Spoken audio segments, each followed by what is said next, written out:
Welcome into Off the Hook Sports. I am your host, Caleb Calhoun. A lot to get to today as Tennessee basketball has picked up a key commitment. We're going to discuss that. That's the Vol report. Mistake-prone game against Mississippi State. We're going to actually dive into a Jimmy Hyams column, funny enough, about how while there is concern about the mistake-prone game against Mississippi State, is it also a sign of the Vols turning a corner because they pulled out the win? We'll discuss that. The Biletnikoff watch list has added some new people, and Chris Brazel is on it. That came out as we went live just a second ago. We're going to discuss that. Nico Iamaleava, that's going to be hot or cold because we're going to talk about all the other receivers on there. Nico Iamaleava's offensive coordinator, Tino Sunseri, is gone, parting ways with UCLA 2 weeks after UCLA fired Deshaun Foster. Remember, this whole offense was why he committed to UCLA and to begin with, allegedly why he transfers from Tennessee. So this will be what the H. 4 things for Tennessee to work on during the bye week. That'll be 4 downs. And is Tennessee a lock for 10 wins now in the regular season, given the fact that they beat Mississippi State? We're going to discuss that. So hit that like and subscribe button, ring the bell, turn on your notifications. The show is represented by Banks & Jones, Tennessee's trial attorney. Play to win. Why settle? Banks & Jones by T. Scott Jones, banksandjones.com. We broadcast live from the Ted Russell Ford Lincoln studio. Ted Russell Ford Lincoln is your home for the finest vehicles in Knoxville. New and used, East Tennessee's largest Ford and Lincoln volume dealer. Let's get started. We're going to get to football, but let's get started with Tennessee basketball and the Vol report. And it's brought to you by Hometown Realty LLC. And the reason we're doing it is because this was a big story for Tennessee yesterday. Tennessee basketball has picked up a commitment for its 2026 recruiting class in Ralph Scott, who right now is playing at IMG Academy in Bradenton, Florida. A 4-star on 247 Sports, a 4-star on 247 Sports composite, a wing who stands at about 6'8", 190 pounds. This is a very underrated pickup for Tennessee. Not really underrated. He's a 4-star, but it's a big deal that they're still doing this. I mean, because remember, the 2025 recruiting class, believe it or not, showed that Rick Barnes wasn't going anywhere because Rick Barnes obviously landed 5-star Nate Ament in the 2025 class. This class that he has coming in this year has 5-star Nate Ament, 3-star Troy Henderson, who is the new Zakai Ziegler. Amari Evans, Dwayne Brown, and Clarence Masamba are all on the list too, all 4-stars. Plus, he's added 3 transfers: Amari Abram, Jalen Carney, and Jalen Carey, and Jacoby Gillespie. Now, Ralph Scott of Bradenton is the first commitment for Tennessee in the 2026 class. But at 6'8", 190, he's your ideal player in the modern day of college basketball, or just basketball in general. He's a positionless player, which is what you always go for this day and age. The guy can play on the wing. He can play in the backcourt. He can post up. He pretty much does it all. He was, and by the way, he is from Bermuda, funny enough. This is the crazy part. His 2 most popular sports, he's from an area where cricket and soccer are the 2 most popular sports. But his family's always been big in basketball. His grandfather coached the Bermuda national basketball team. It's always been around him. He talks about how he loves basketball. He liked the other sports, but felt like basketball was more of his fit. He has been playing basketball since he was a little kid. So while he is from overseas, he's not raw. He's actually going to be more refined. Always tall for his age, obviously 6'8", stands out. Didn't really formally start playing basketball until later in life.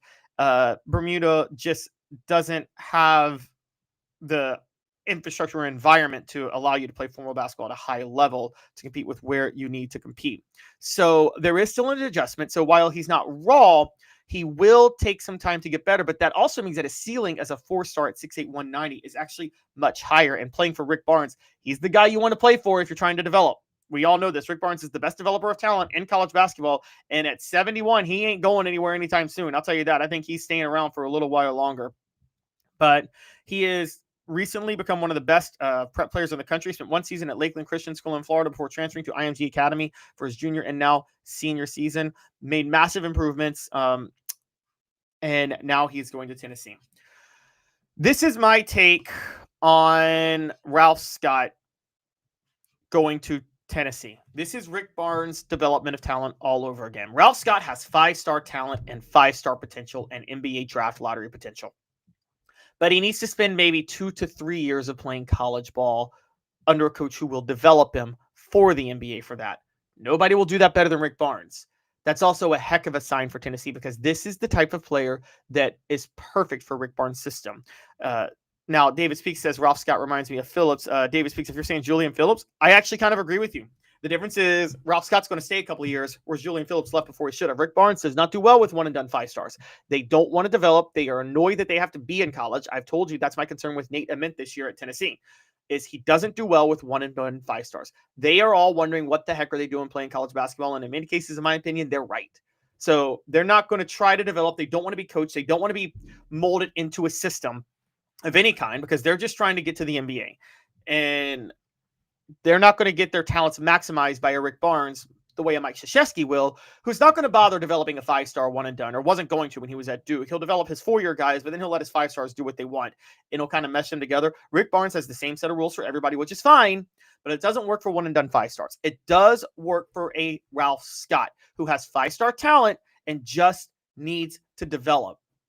So with that in mind, I think Ralph Scott is a great pickup. His commitment to Tennessee, we bring you that news as part of the Vol Report, which is brought to you by Hometown Realty LLC. Go to ryancoleman.org, Knoxville's best from 2017 to 2022. Download the app, get instant updates, personalized searches, and more. ryancoleman.org. That's ryancoleman.org.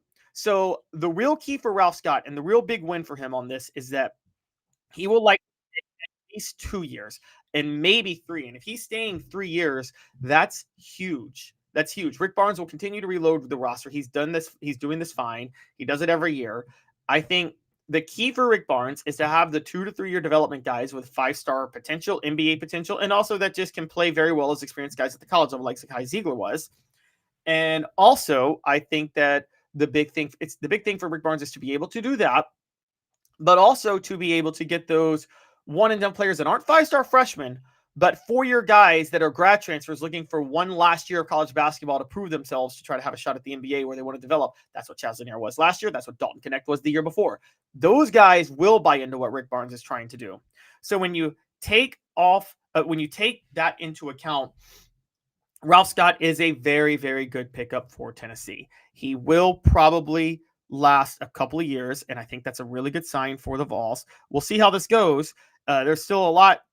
Again, Rick Barnes still has a lot of work to do. We don't know how long he's staying, but I'll tell you this, guys. I'm not so sure that Rick Barnes doesn't want to stay a few more years. I mean, Rick Barnes is 71 years old. True. He's going, I think, on 51, though. Look at him. Look at how much, he looks very healthy. He looks young. He looks like he's in his 50s. And I think there's some truth to the fact that, look, Rick Barnes is very, very religious. He is, and I don't mean like most coaches are religious and a lot of them talk about their faith, but Rick Barnes did have a religious conversion later in life where it wasn't just, I guess you call it born again moment, where he decided not just to say, I live my life and I'm a Christian, but no, I completely submit to my religion. And I will say this, whether or not you're religious, I know this much. People who fully immerse themselves in their religion, they find a level of peace that I think a lot of other people don't find. And it does allow them to do what they do for a much longer period of time because they don't stress themselves out over it because they think of something greater than them. I do believe psychologically that happens. Look, I mean, it's no secret that, when you go to presidents, the longest living president of all time was Jimmy Carter. And whatever you think of his politics, and many people probably disagree with his policies, and I understand that. But I don't think anybody deny that he was probably one of the most devout religious people to ever hold the office. And there's a reason he lived so long. People that are at peace, they don't fear death. They don't fear what's going to happen to them in their careers because they're always thinking about the greater intrinsic things beyond just their life. And that puts you at so much peace that the stress of your life doesn't wear you down. And the stress of your life contributes to so many other health factors. I think Rick Barnes is at that point. And because he's at that point, I think he could coach for a much longer time. Not to mention, I don't think Rick Barnes, I bet Rick Barnes doesn't even drink. Maybe he does. I don't know, but I bet Rick Barnes is totally clean. But with all that in mind, all I'm saying is I think Rick Barnes is going to be there for a long time. Now, Derek says, man, Rick looks 70 if you ask me. Derek, I'm going to tell you something funny.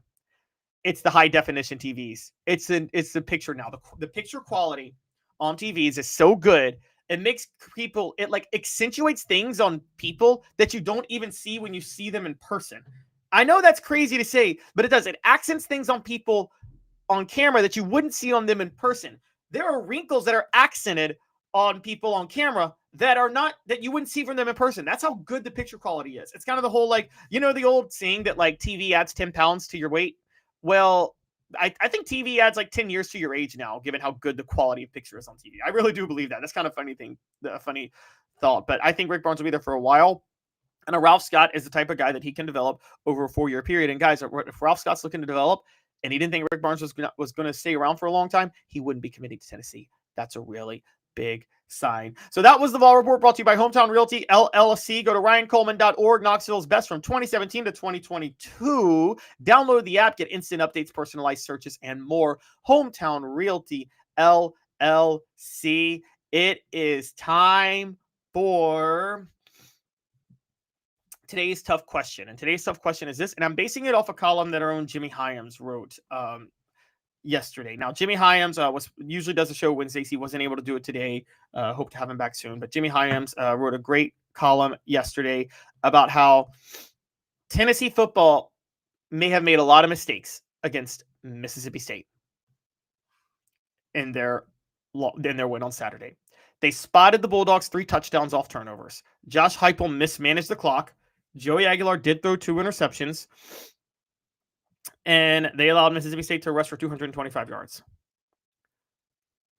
But at the end of the day, as Jimmy Hyams writes on our site, offthehooksports.com, which you can read now, they still found a way to win. How did they find a way to win amidst all of those issues? And that's where today's tough question comes in. We know how they found a way to win. They played well in other areas. Joey Aguilar led a clutch drive in the fourth quarter. The defense scored points and generated points for itself. And honestly, they just showed their clutch gene in general. They showed they weren't scared of things. With all that in mind, the question becomes, Tennessee football sloppy play against Mississippi State. Is Tennessee football's sloppy play at MSU, but still was concerning? They were lucky to win, or proof Vols have now learned how to win? Here we go. Tennessee football sloppy play versus at Mississippi State. I'm trying to set up the poll question as best as I can. Tennessee football sloppy play at Mississippi State was concerning. They were lucky to win, or proof Vols have learned how to win. Now, you guys vote on that. Is this a good sign or a bad sign? Is it a good sign that Tennessee won an ugly game and knows how to win? Or is it a bad sign that Tennessee struggled to win the game? That is today's tough question. It is brought to you by Banks & Jones, Tennessee's trial attorney. Play to win. Why settle? Banks & Jones, led by T. Scott Jones, banksandjones.com. Look, we have talked about Tennessee in these type of games before. 2 weeks earlier, they lost at home to Georgia, where it felt like they had control of the game, and then they blew it in the end. Georgia found the way to win. And you felt there was just a difference of programs between Tennessee and Georgia, because Georgia wins those type of games and Tennessee loses those type of games. Well, this time around, Tennessee won that type of game. Mississippi State lost. But again, you could also say Mississippi State doesn't know how to win yet, because they're just learning, because they were 2-10 last year. I guess the real question is this. Is knowing how to win a thing? Is like the mentality of knowing how to win, the culture of winning, is that really a thing? Or is it just how the ball bounces when you're playing football sometimes in a close game and you focus on taking care of business and things like that? That's really the question we're asking here. Now, I will say this. What really stands out about the game is the 13-play, 75-yard touchdown drive when Tennessee was down by a touchdown, where Joey Aguilar converted a 4th and 4 at one point. There's no denying that Tennessee, with that drive in the fourth quarter to tie it up was clutch. I don't know if last year's Tennessee team pulls that off. I don't know if the Hendon Hooker Tennessee team pulls that off. Now, we know Hendon Hooker and Tennessee scored a clutch win, 2 clutch wins. They found a way to win at Pitt in overtime in 2022, and that really got them rolling. Winning that game was a huge deal. They did everything they could to give that game away, though. And then they obviously beat Alabama, but there was that touchdown against Alabama late, but I would say, and it was a clutch drive. But the final drive was, the score was tied. They weren't playing with as much pressure. I don't think, because there was a little bit of house money with that Tennessee-Alabama game in 2022. There wasn't house money in this one. They needed to win this game. They had to win this game. And I think that's kind of one of the interesting parts about how this all played out, is they had to win this game, and when it was needed, they had a 13-play, 75-yard drive. And also, let's not forget that had Josh Heupel not mismanaged the clock, Joey Aguilar could have led a game-winning drive at the end. He effectively led a game-winning drive against Georgia, by the way, and then a couple of penalties late cost it. So I will say this. I think it's proof Tennessee knows how to win, and I think it's because of their quarterback play. I think they have a quarterback in Joey Aguilar who is not scared of the moment, and it shows. Joey Aguilar did his part to lead what should have been back-to-back game-winning drives, or 2 game-winning drives already this year against Georgia and Mississippi State. Was held back by a dumb penalty and a missed field goal against Georgia, and then Josh Heupel's clock mismanagement against Mississippi State. But yeah, I think it's proof they know how to win, and I think it is because of Joey Aguilar. Today's tough question brought to you by Banks & Jones, Tennessee's trial attorneys. Play to win. Why settle? Banks & Jones, up by T. Scott Jones, banksandjones.com.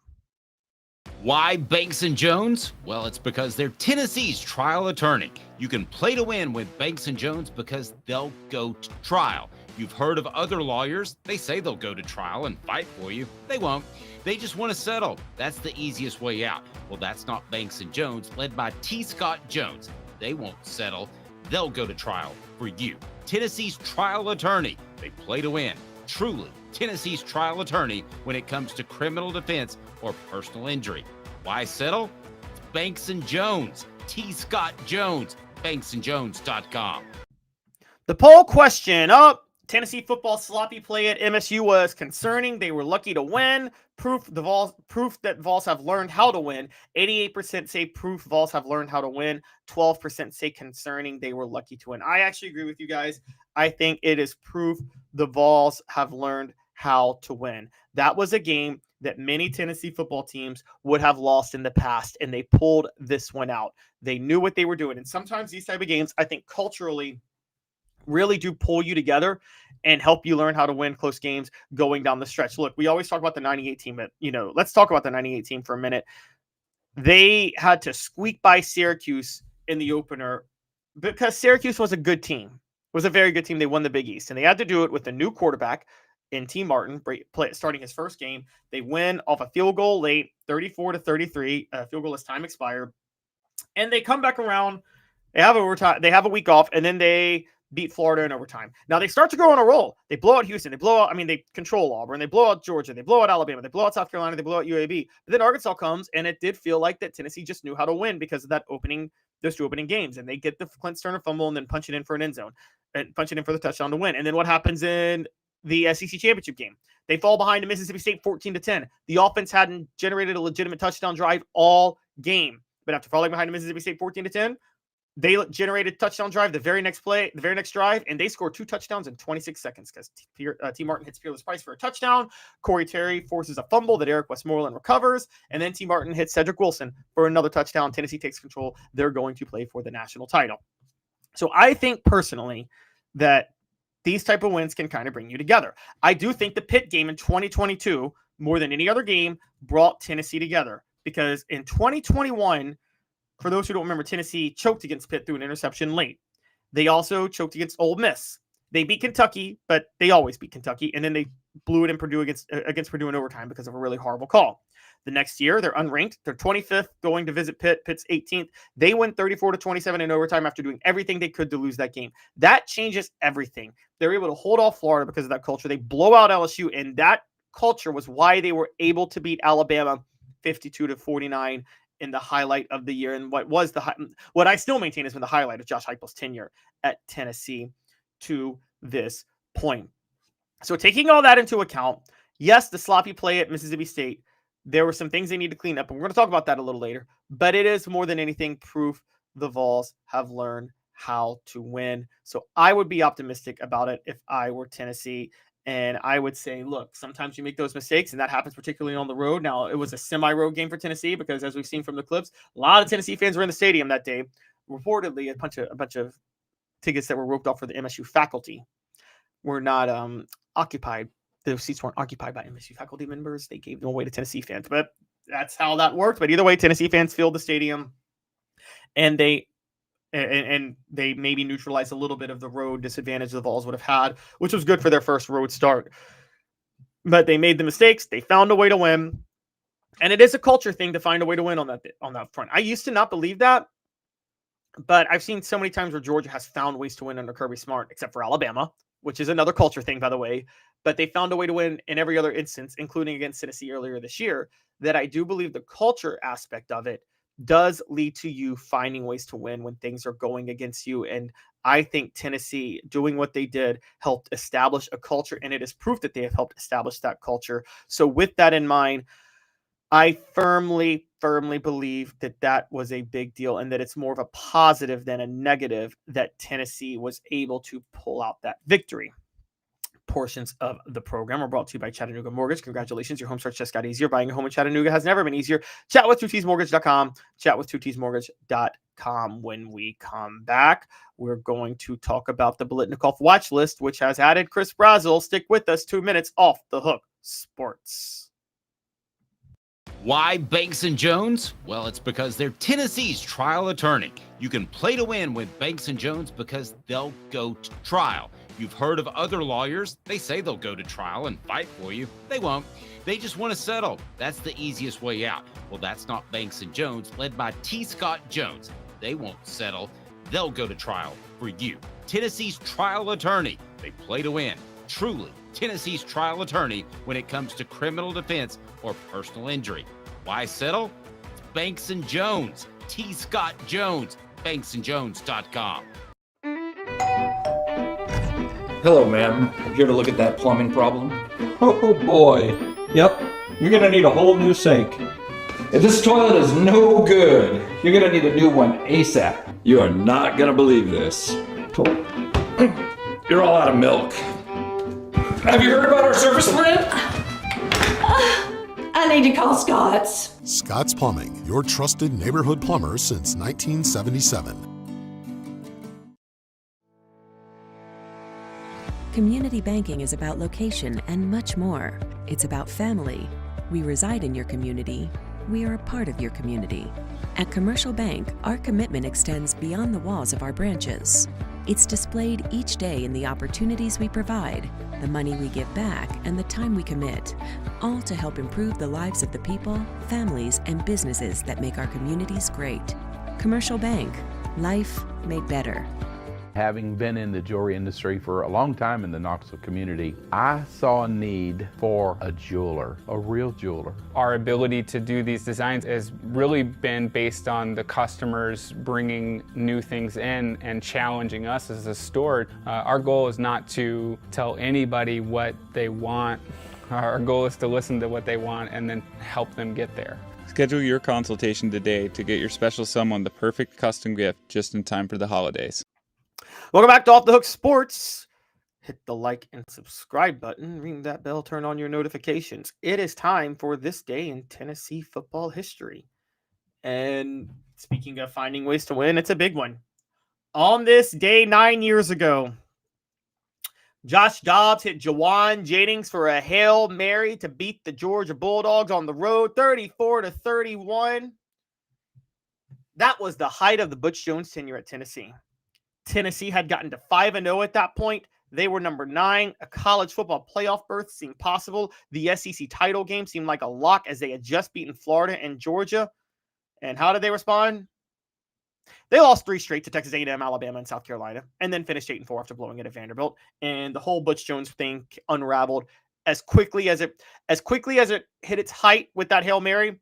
It unraveled overnight. Everything collapsed after that, and Tennessee lost, went 4-4 in their final 4 games that year, and then went 4-8 the next year. But on that day, with that Hail Mary, Tennessee was riding high at 5-0, and undefeated in that moment. This day in Tennessee sports history brought to you by Sports Treasures, carrying over 5 million sports treasures and so much more. Follow on Facebook for the best sports memorabilia, daily updates, facebook.com/sports treasures TN, facebook.com/sports treasures TN.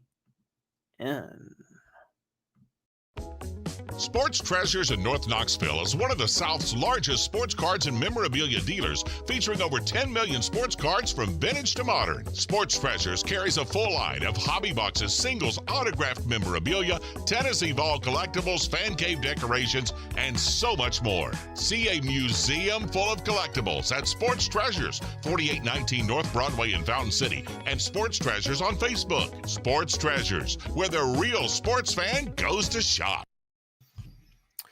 All right, welcome back. Once again, hit the like and subscribe button. It is time for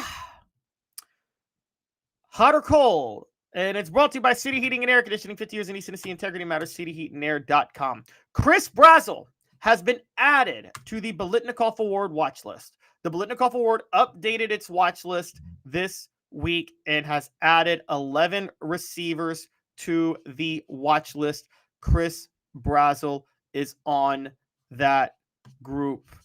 Obviously, most notably, Jalen Hyatt was a Biletnikoff winner for Tennessee in 2022. And now Chris Brazzell is on the list after a heck of a start to the season. One of the best starts in arguably Tennessee football history as we're talking about this. Chris Brazzell is second in the nation in receiving with 531 yards to this point. He's got 31 catches for 531 yards. He's behind Micaiah Lemon at 35 catches for 589 yards. He's tied for the leader in receiving touchdowns with 7, tied with Jordan Tyson. Okay, so he is now on the Biletnikoff Award watch list, but he's not the only one that was added. A lot of other players were added too, and it's time to play a little hot or cold on whether or not any of these receivers has a chance to be better than Chris Brazzell by the end of the year, or has a chance to outperform Chris Brazzell and win the Biletnikoff over him by the end of the year. So hot or cold, brought to you by City Heating and Air Conditioning, 50 years in East Tennessee. Integrity matters. CityHeatandAir.com. Who that was added to the Biletnikoff watch list has a chance to win the Biletnikoff over Chris Brazzell at the end of the year. Let's get rolling. We start with Cooper Barkade, who is at Duke, a wide receiver. I'm cold on him. He has 21 catches for 409 yards and 3 touchdowns. That is really skewed by the fact that he had 117 yards against Elon and hasn't had 100 yards since. As a matter of fact, he's been getting worse and worse by the week. And then he got 88 yards against Illinois, but a lot of that was garbage time and a blowout. So taking that into account, I am cold on him. Now, Omar Cooper II at Indiana. Now, that's an interesting one. Omar Cooper II at Indiana, 23 catches for 432 yards and 6 touchdowns. I'm cold on him too. His numbers are skewed with a 207-yard, 4-touchdown game against Indiana State, a Division II school. Sorry, that's not enough for me. Now, yes, Chris Brazzell inflated his numbers against bad programs too, but Chris Brazzell has over 100 yards receiving in both SEC games for Tennessee to this point. So, when you look at that and you take that into account, it's very clear that Chris Brazzell is just being consistent across the board. Consistency does win out. So I'm cold on Omar Cooper II. Mario Craver, Texas A&M, also added to the list. He's got 24 catches for 477 yards and 4 touchdowns. Now, Mario Craver, yes, I'm hot on him potentially. He won't, but I'm hot on him potentially surpassing Tennessee, Chris Brazzell. Now, he only had 4 catches for 34 yards last week, but he steps up in the big moments.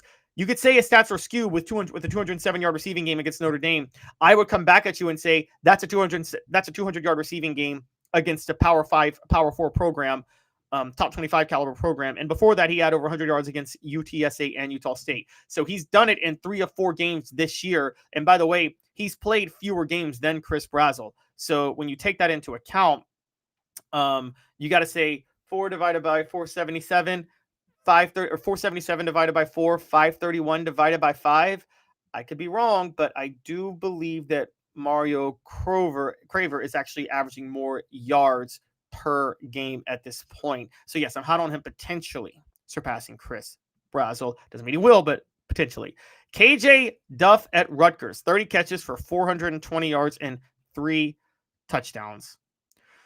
I'm cold on him. He's got 100-yard game to his resume, and it's a 119-yard receiving game against Norfolk. Again, you got to show me that you've done it in a big game, and he's played solid in other big games, 92 yards against Iowa, 84 yards against Minnesota, and a touchdown. They've lost both. They're not going to win enough, so no, I'm cold on KJ Duff having a chance to surpass Chris Brazel. Cade Harris at Air Force. Air Force has, that's right, Air Force, one of the service academies, has one of the top 10 receivers in the nation right now. Cade Harris, I will say I'm cold on him.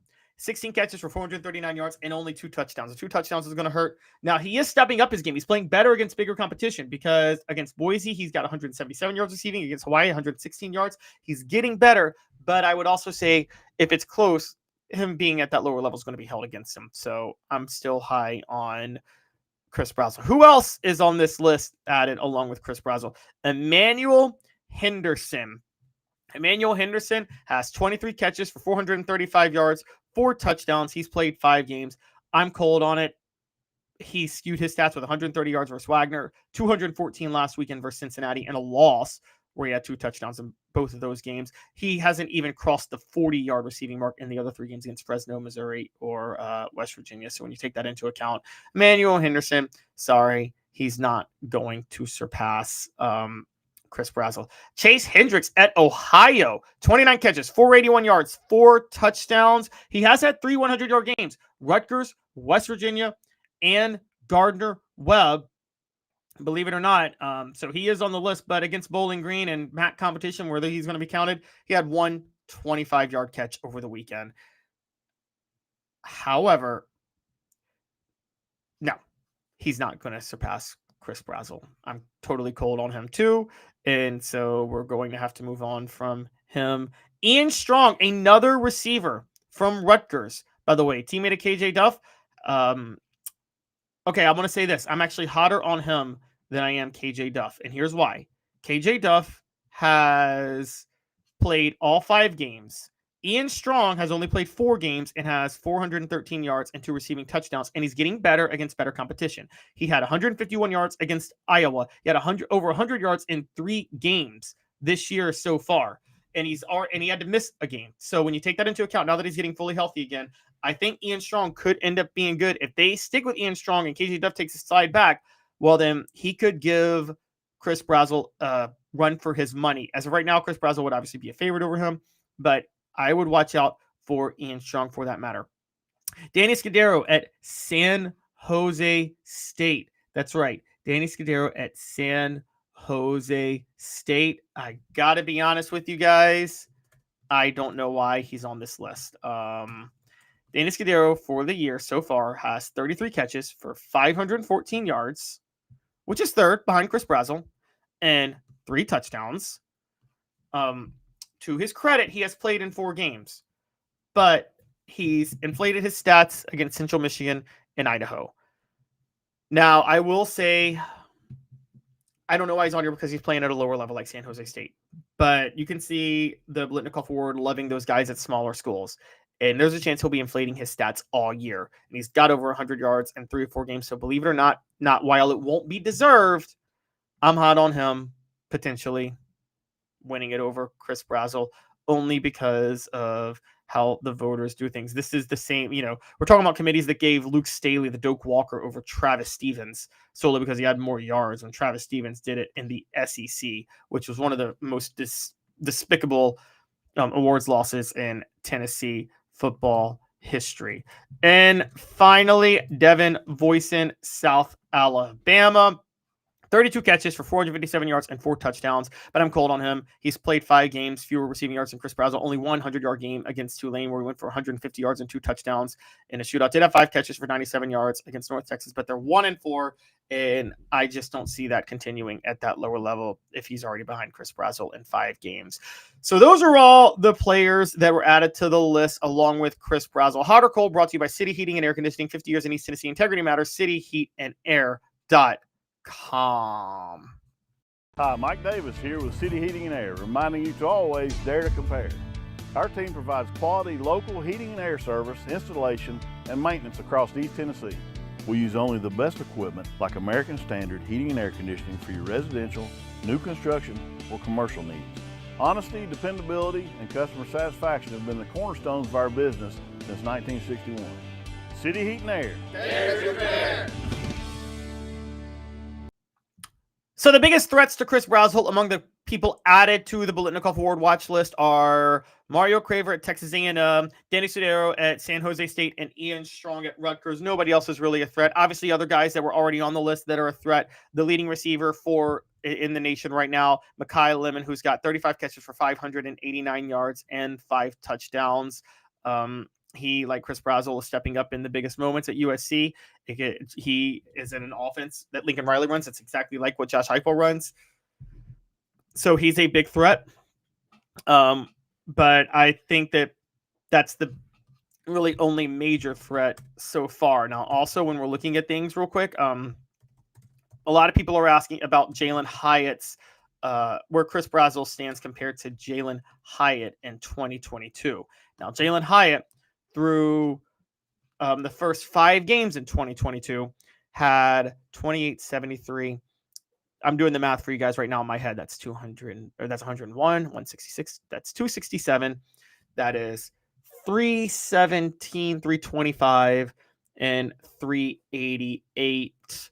So Jalen Hyatt only had 388 receiving yards and 5 touchdowns through 5 games in 2022.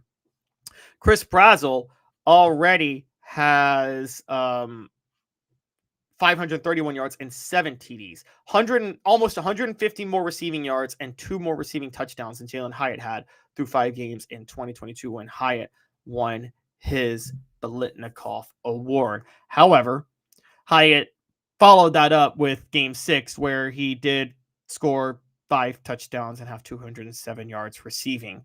So that's where he really pushed himself ahead of the curve.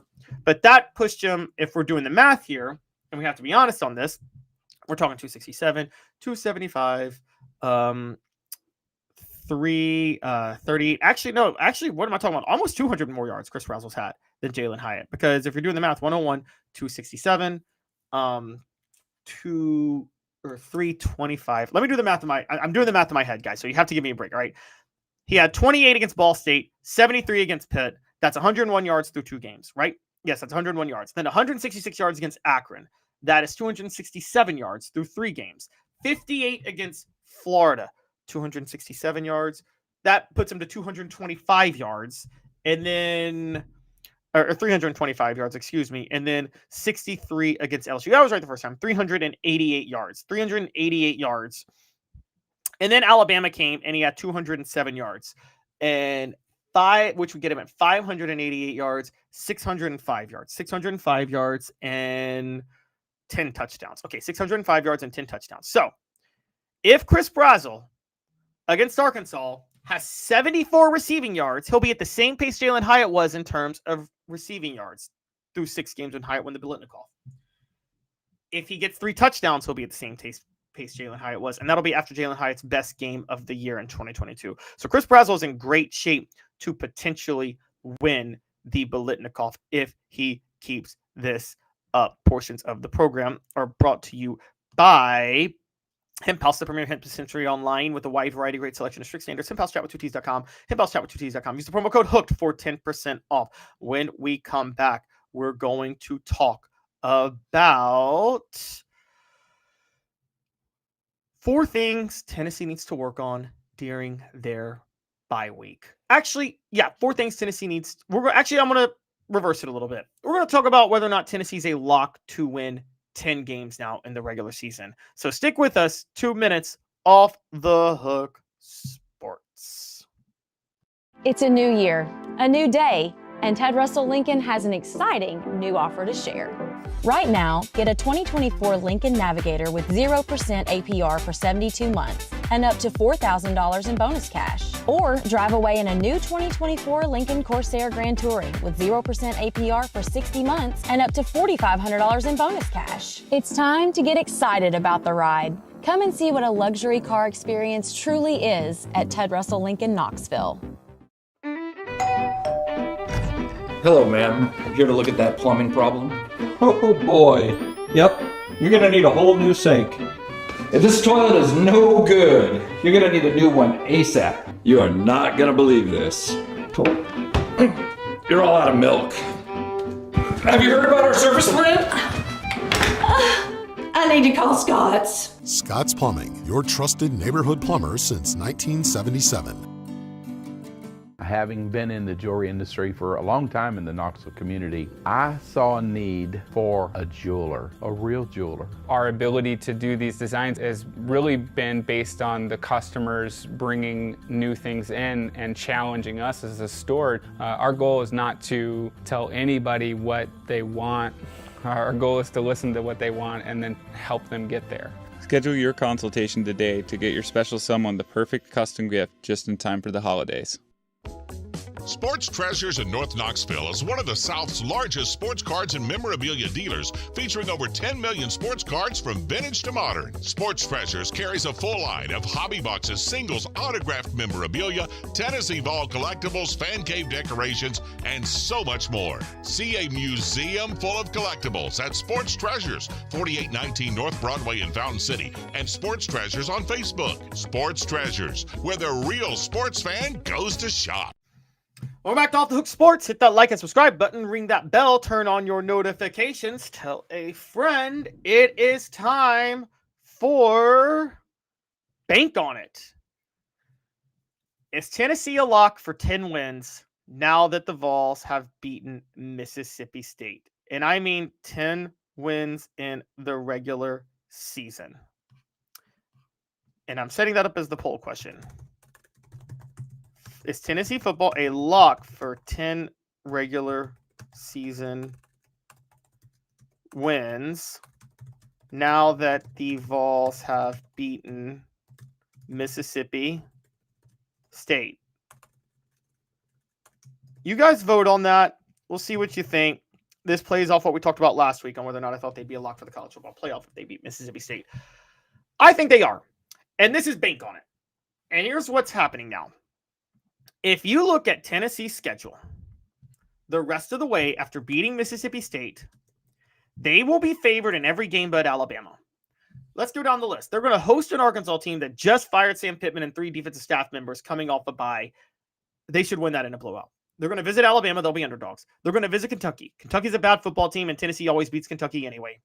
They're going to host Oklahoma. Oklahoma is 4-0. They're ranked higher than Tennessee right now, but they're going to Knoxville. And John Mateer, we don't know how healthy he's going to be. So when you take that into account, yeah, I think when you look at the Oklahoma situation, yeah, I think Tennessee will be favored in that game. Then you talk New Mexico State. New Mexico State. Yes, they're going to be favored over New Mexico State. They're going to visit Florida November the 22nd.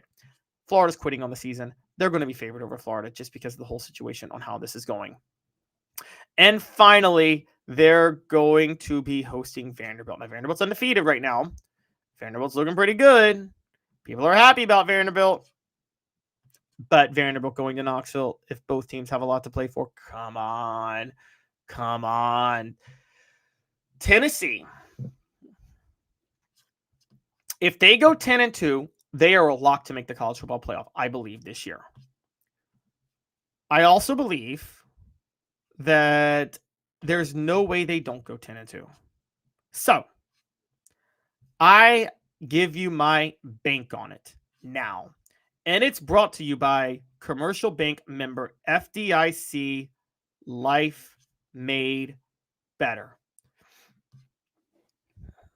By beating the Mississippi State Bulldogs on the road, despite how tough of a matchup it was, Tennessee is a lock to now win 10 regular season games, thereby They are thereby becoming a lock to reach the college football playoff at the end of the year. Again, this race is over. It is happening. Tennessee is going to the college football playoff. They punched their ticket by beating Mississippi State on the road last Saturday. And a lot of you said they weren't going to be a lock to make the college football playoff if they beat Mississippi State going into last Saturday. But many of you guys seem to be saying they're still a lock to reach 10 wins, which will get them to the college football playoff. So again, I say to you, bank on it, brought to you by Commercial Bank, member FDIC, Life Made Better. Tennessee is officially a lock for 10 wins and a lock to make the college football playoff. Commercial Bank is your neighborhood bank. What makes us different from other banks? We understand that every customer has unique opportunities, challenges, and financial concerns. We don't expect you to fit into the same box as the next person or business. Whether it's purchasing a home, saving for your child's future, or planning for your next vacation, we're with you every step of the way to navigate life's big decisions. Commercial Bank. Life made better. The SEC had 3 9-3 teams last year. And Greg Sankey felt it was Alabama, Ole Miss, and South Carolina.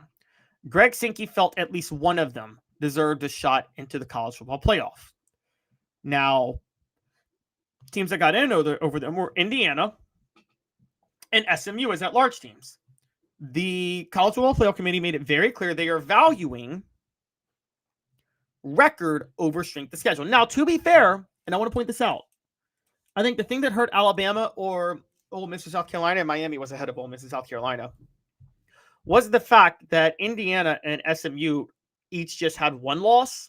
Had either of them had 2 losses, Alabama probably would have gotten in at that point. But they just each had 1 regular season loss. So being 2 games ahead is what got them in. Greg Sankey strong-armed the CFP committee. I've thought about this for a while. Why did the SEC agree to go to 9 games next year? That they wouldn't have done that unless they were strong-arming the CFP committee to say, we need more preferential treatment for schedule strength in what we're doing. And if you don't give it to us, we're backing out. Peace. So with that in mind, I believe personally that Greg Sankey is watching very closely to what happens this year.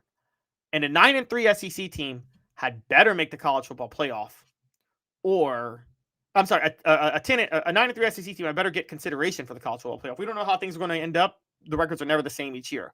But with that in mind, a 10-2 SEC team is absolutely going to have to make the playoff. Now, for Tennessee to go 10-2, they would have to beat Alabama. Or I'm sorry, they would have to beat everybody on their schedule. Let's just say they lose to Alabama. Okay, so what if Tennessee goes 10-2? They lose to Alabama. Well, you still have a lot of big games coming up. You have Ole Miss in Georgia and Ole Miss in Oklahoma. You have Tennessee in Oklahoma.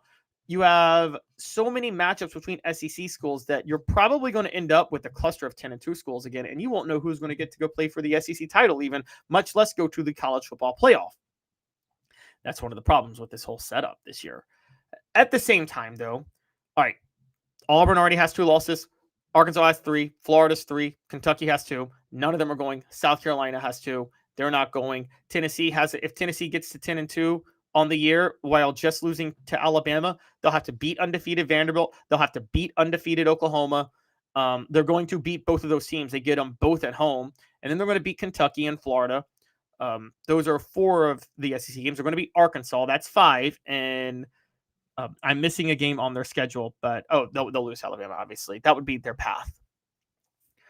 I don't see how, and this is an honest question, I don't see how they don't go 10-2. And the poll question up, you guys seem to agree with me. 75% say Tennessee's a lock for 10 regular season wins now that they have beaten Mississippi State. That's 75%.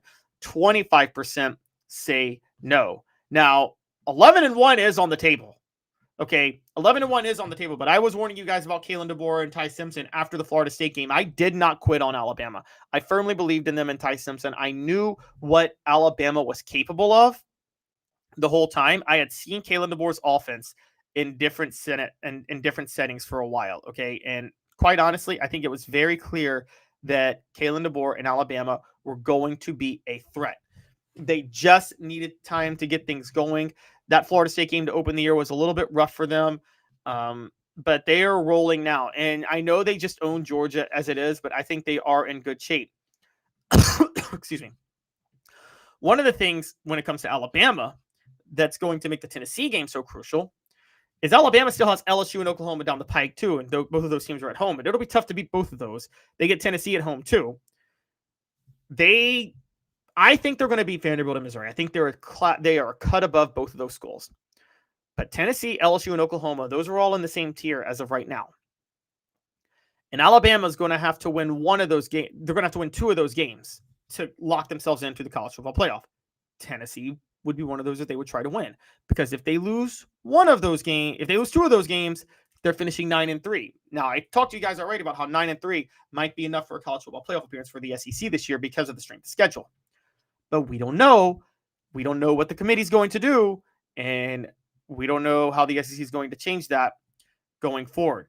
But Tennessee is an absolute lock to go 10-2 now. They may be a lock for 11-1, and they have a very real chance at Atlanta. And if you believe in the history of the Tennessee-Alabama series, well, that game always happens in streaks and strides. And it looks like Tennessee is an ascendant program, and there are questions about Alabama being that same ascendant program now under Kalen DeBoer. So what if Tennessee rolls off 5-7 straight wins against Alabama like they did from 99 to 2001? Highly possible. We'll have to see what happens.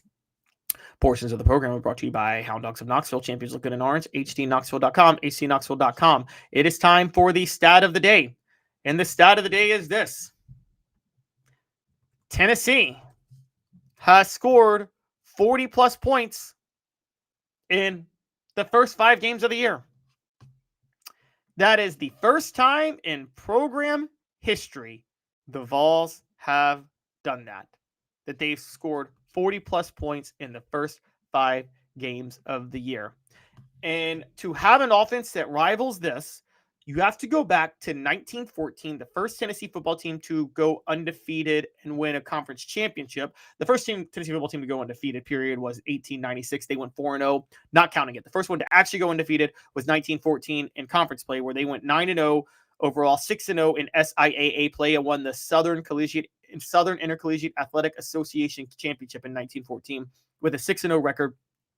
That was the first year ever they beat Vanderbilt. They beat them 16-14. The next week they beat Sewanee 14-7. But at the beginning of the year, offense was rolling. They dropped 89 on Carson Newman. They dropped 55 the next week on King University. Then they dropped 27 on Clemson and 66 on Louisville, 17-win over Alabama, and 67 on Chattanooga. So they had 67 on Chattanooga, 66 on Louisville, 55 on King, and 89 on Carson Newman. But that was through 6 games, not 5 at that point.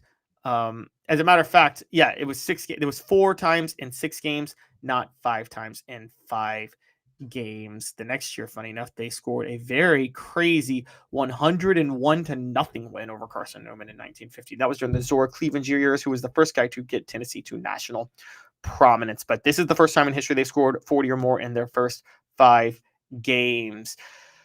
Stat of the day is brought to you by Joe Neubert Collision Center. For nearly 50 years, Neubert Collision Center has been East Tennessee's best choice for quality repair work and fantastic customer service. JoeNeubertCollision.com, JoeNeubertCollision.com. When we come back, we've got 4 things for Tennessee to work on during the bye. And oh my gosh, Nico Iamaleava lost his offensive coordinator. What the H? Stick with us. 2 minutes off the Hook Sports. A beacon of hope in a world of high prices. Look to the skies, Knoxville. Super Savings is here. Ted Russell Ford is East Tennessee's #1 Volume 4 dealer. Right now, get 0% APR, 0 down, and 0 payments for 90 days on select models, plus 2 years complimentary maintenance. Come see the super dealer today at either Ted Russell Ford location, Parkside Drive, or Kingston Pike. Sports Treasures in North Knoxville is one of the South's largest sports cards and memorabilia dealers, featuring over 10 million sports cards from vintage to modern. Sports Treasures carries a full line of hobby boxes, singles, autographed memorabilia, Tennessee Vol collectibles, fan cave decorations, and so much more. See a museum full of collectibles at Sports Treasures, 4819 North Broadway in Fountain City, and Sports Treasures on Facebook. Sports Treasures, where the real sports fan goes to shop. Community banking is about location and much more. It's about family. We reside in your community. We are a part of your community. At Commercial Bank, our commitment extends beyond the walls of our branches. It's displayed each day in the opportunities we provide, the money we give back, and the time we commit, all to help improve the lives of the people, families, and businesses that make our communities great. Commercial Bank, life made better. Now in its 45th year, the second and third generations continue Joe Neubert's commitment. His vision of what this business needed to be, we still try to live up to that. Joe Neubert Collision Center. Are you ready to get strong? At NFC, we offer top-notch weight training and functional fitness, so you can build strength and improve your performance. Join today at NFC1.com or stop by any one of our 7 East Tennessee locations. Welcome back to HoundDogs Sports. Hit the like and subscribe button, ring that bell, turn on your notifications. Portions of the program are brought to you by Peak IV Hydration. In South Knoxville and Sevierville, live your life to the fullest. Hydrate, rejuvenate, and elevate your health with Peak IV Hydration. Peak IV Hydration. Link is in the chat. Also, before we get rolling, I want to let you know portions of the program are also brought to you by Quality Tire Pros, serving Chattanooga community since 1957. All major brands of tires, full service, automotive, brake, alignments, oil changes, and more. QualityTirePros.com. Walk in and say, "Hey, Bo! Off the Hook Sports sent you."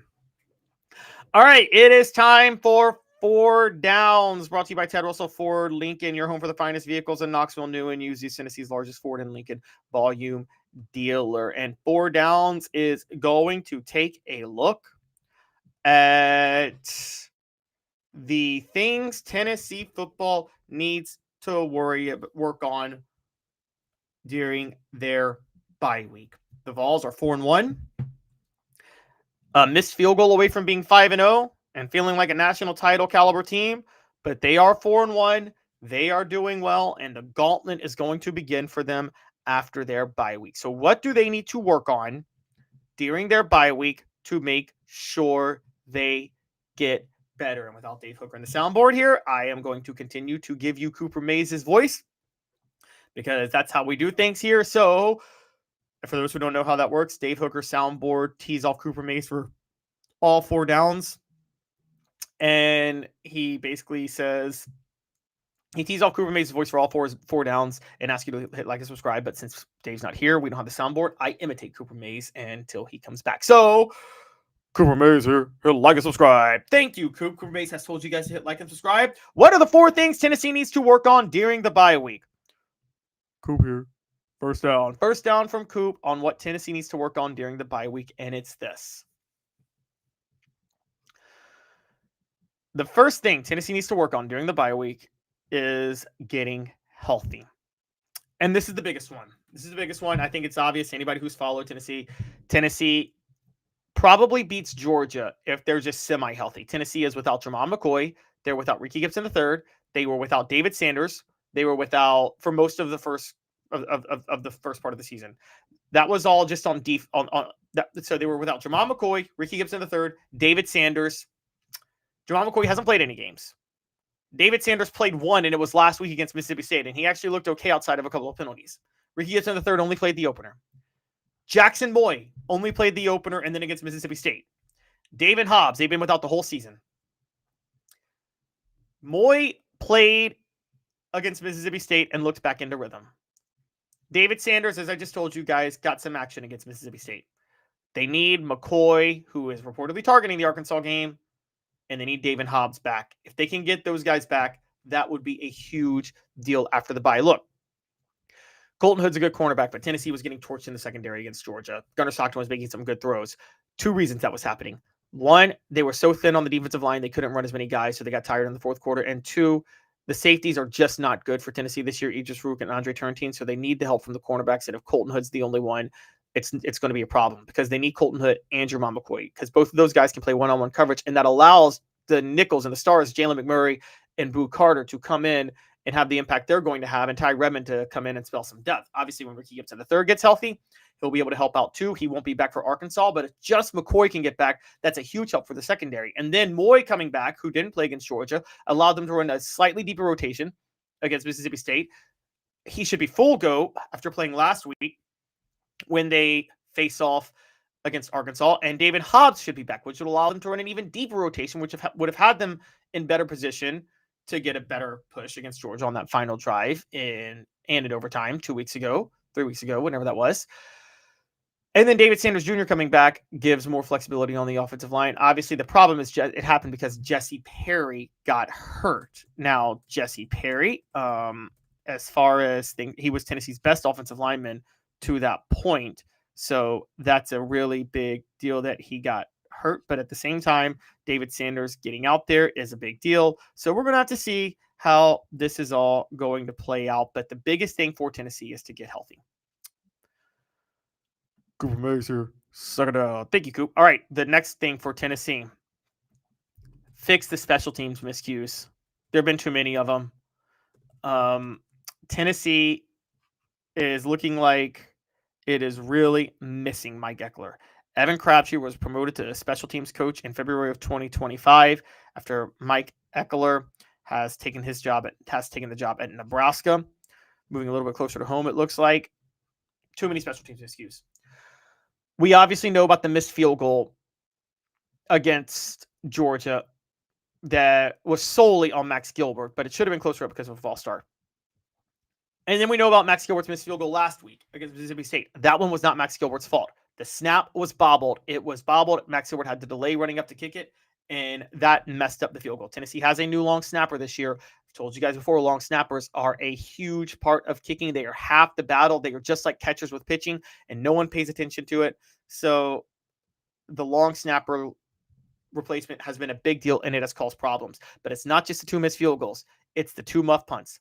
Boo Carter 1 week against UAB, who looked out of it, and then Braylon Staley the next week. They have got to get better at not muffing punts. They spotted Mississippi State 10 points just off special teams miscues. If not for the bobbled snap and not for the Braylon Staley muff punt, well, Tennessee wins that game by 10 in regulation.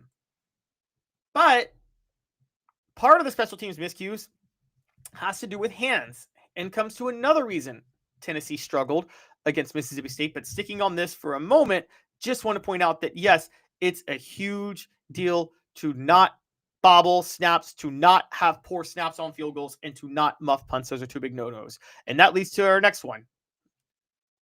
Tennessee Senator Cooper Mays here. Third down. Catching the darn ball. And I don't just mean the two muff punts. Boo Carter and Braylon Staley, that's part of it. They mishandled the punts. On the bad snap, by the way, the holder on the last one that Max Gilbert missed, bobble. Yes, it was a bad snap. Holder can't bobble it, though. But this mostly applies to the receivers and the tight ends. Receivers have played well. We have a lot of love for what Chris Brazel's done. Chris Brazel does have a drop pass that was intercepted this year, though. That was a problem, okay? Miles Kitselman has multiple drops this year, and he was supposed to be Tennessee's go-to tight end. Joey Aguilar, for the year, has thrown 5 interceptions and 13 touchdowns. 4 of his interceptions were off dropped passes. 4 interceptions were off drop passes. That can't happen. If Tennessee has better hands, they win all 5 games. If you fix the hands and you get healthy, and I'm just going to say this. If these 3 issues had been corrected during the first 5 games, Tennessee would have beaten Georgia and Mississippi State. They would have beaten Georgia by 2 scores, Mississippi State by 3 scores. You have got to do a better job of holding onto the ball and catching it. Your hands have got to be better. Just the hands part alone would result in Tennessee beating Mississippi State by 2 scores and winning the game against Georgia. You got to stop dropping passes. Catch the ball, because otherwise this will be a long-term problem. Miles Kitselman is supposed to be the safety blanket go-to tight end, and his issues at not catching the ball have caused way too many problems for Tennessee throughout the first part of the season, and Tennessee has got to be better at that. So yes, third down is catch the dang footballer. As Johnny Majors would say, the dap blame football. I don't know what that means. That sounds like an East Tennessee term where you're not trying to use the word GD, but he would say it all the time. But catch the football, hold on to it, stop being butterfingers. That's got to be fixed. Fourth down coming up. First, a quick message from Ted Russell Ford Lincoln, as Four Downs is brought to you by Ted Russell Ford Lincoln, your home for the finest vehicles in Knoxville, new and used, East Tennessee's largest Ford and Lincoln volume dealer. A beacon of hope in a world of high prices. Look to the skies, Knoxville. Super savings is here. Ted Russell Ford is East Tennessee's #1 volume Ford dealer. Right now, get 0% APR, 0 down, and 0 payments for 90 days on select models, plus 2 years complimentary maintenance. Come see the super dealer today at either Ted Russell Ford location, Parkside Drive, or Kingston Pike. All right, so the poll question is up. What is the biggest thing Tennessee needs to work on during the bye? And it's getting healthy, eliminating special teams miscues, catching the ball, or, and here we go for a fourth down. All SEC center Cooper Mays here. Fourth down. And this is going to be a controversial one. In-game coaching decisions. Josh Heupel has made very questionable in-game coaching decisions that has already earned him a spot on my football IQ list 1 week, and it should have earned him on it last week. The clock management against Georgia and Mississippi State late in the game were both crucial mistakes. On top of that, Josh Heupel on certain fourth downs has made mistakes too. I can't get over the being in a shootout when it's 21-14 in the first half and it's 4th and 2, and you choose to punt the ball against Georgia when Kirby Smart goes for it twice. That was the difference in the game right there. It was 4th and 2 near midfield, and Josh Heupel chose to punt. You cannot be doing those things. Josh Heupel's in-game coaching decisions have been very questionable through the first 5 games of the year. He runs a good offense. He's great at adapting. He does all these things right. But on the basic in-game moments, he sometimes, dare I say, has turned into James Franklin. And that is the last thing you want to be. That is the last thing you want to do. But Josh Heupel has done a horrible job at in-game coaching decisions. And this is a problem, guys. This is a real problem. Josh Heupel cannot keep making those coaching decisions. So you guys vote on it, on the poll question. What's the biggest thing Tennessee needs to work on during the bye? Getting healthy, eliminating special teams miscues, catching the ball, or in-game coaching decisions. Guys, if any one of those things is fixed, Tennessee is undefeated. They beat Georgia and Mississippi State in regulation. If not for all 4 of those things. Those are the 4 reasons they are not undefeated right now, specifically. Now, I see nobody is blaming in-game coaching decisions right now. The biggest one is getting healthy, and I would agree. But Josh Heupel's got to be better. Josh Heupel's got to be better. Otherwise, it will cost him in a big game. And Tennessee, I do believe, is a lock to go 10-2. They could go 11-1. But at this point, I'm trusting Kalen DeBoer and late game situations over Josh Heupel, given the miscues Josh Heupel has made. Heupel has got to be better in game coaching decisions. That has been a problem. Portions of the program are brought to you by the UPS Store Hardin Valley, helping individuals and small businesses, wide range of products and services, locally owned and operated, 10629 Hardin Valley Road, 10629 Hardin Valley Road. We close the show out with what the H? So, Nico Iamaleava transferred to UCLA, according to his camp, because they wanted more pro-style elements incorporated into the offense and wanted more help. Instead, he's with a team that's 0-4, that fired its coach after an 0-3 start, and then just dropped 14 points on Northwestern. Now, the news is out. Tino Sunseri has been fired as offensive coordinator at USC after Deshaun Foster was fired as head coach 2 weeks ago. Jerry Neuheisel is going to step in and call the plays. Jerry Neuheisel played quarterback for the Bruins and has coached for 7 years there to this point. We have no idea what offense he's going to bring, but guess what? Jerry Neuheisel's experience is coaching under Chip Kelly as a wide receivers coach, and that wasn't no darn pro-style offense. Before Chip Kelly, he was coaching under Kevin Sumlin. He wasn't running any pro-style offense. And so let's get this right. His experience is coaching under Chip Kelly no pro-style offense, and Kevin Sumlin, no pro-style offense, but coaching tight ends under Deshaun Foster. Last year, when they still weren't running a pro-style offense, they just brought it in. So his only pro-style experience is 5 games this year that have been a disaster. So Nico Iamaleava, according to himself, transferred to UCLA, or according to his camp, transferred to UCLA so he could be in a more pro-style offense than what Tennessee was running. And now he's at a place that is not running a pro-style offense anyway, and that school is 0-4. What the H? That is brought to you by Rick Terry Jewelry Designs. Looking for affordable game day jewelry? They want to be your jeweler. A Tennessee tradition. RickTerryJewelry.com. This is the most ultimate played yourself of all time. This is insane. Who can look at Nico Iamaleava's situation now at UCLA and say this is what he planned, and say that it wasn't about the money? It was about the money, Lebowski. I'm sorry. It always was. It always was. And this was one of the dumbest decisions anybody has ever made. Again, I'm trying to give Nico the benefit of the doubt because of the problems with his issues with his family. But at the same time, this was one of the greatest self-owns, and this is now looking like someone's gonna have to do a documentary on this. This is officially going down as one of the worst decisions in the history of college football. Now, Tennessee fans are happy because they got Joey Aguilar, but that could have been Nico. I've told you guys this before. I do believe Nico Iamaleava could have looked like Joey Aguilar is looking this year, because he would have had better receivers. The new wrinkles that Josh Heupel has thrown in the offense are there, and he would have had more experience. He lit his own college football career on fire by transferring to UCLA. He had some developing, he had some issues, but he could have gotten better, and the Heupel offense would have still made him look good. Instead, he lit his own college football career on fire by doing what he decided to do, because now Tino Sunseri is gone. This is another prediction we all could have made. We all knew Deshaun Foster was in over his head the minute Big Ten Media Day started last year, and we also knew Tino Sunseri was not a fit for this, given his family of not good coaches. Sal Sunseri, most notably, they are not coordinators. They don't run offenses. They are position coaches.